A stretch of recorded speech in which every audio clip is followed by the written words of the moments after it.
Hi friends, welcome to Karthik Telugu news. ఇవాళ వర్షాల గురించి మరొక ఇంపార్టెంట్ అప్డేట్ న్యూస్ అయితే రావడం జరిగింది.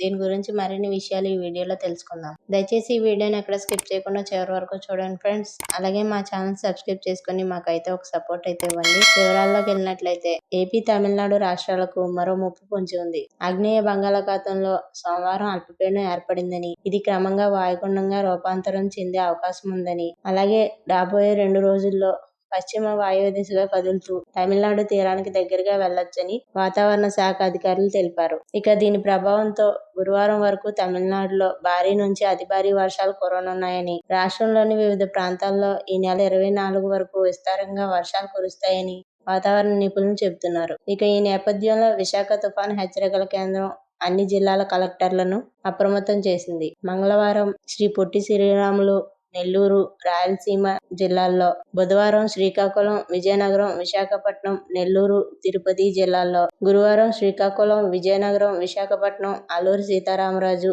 అనకాపల్లి, ప్రకాశం, నెల్లూరు, వైఎస్ఆర్, అన్నమయ్య, తిరుపతి జిల్లాల్లో భారీ వర్షాలు కురుస్తాయని అంచనా వేస్తున్నారు. ఇక మిగిలిన ప్రాంతాల్లో తేలికపాటి నుంచి ఓ మోస్తరు వర్షాలకు అవకాశం ఉందని వాతావరణ అధికారులు తెలిపారు. సో ఫ్రెండ్స్, ఇది update news. Thank you friends. Thanks for watching this video.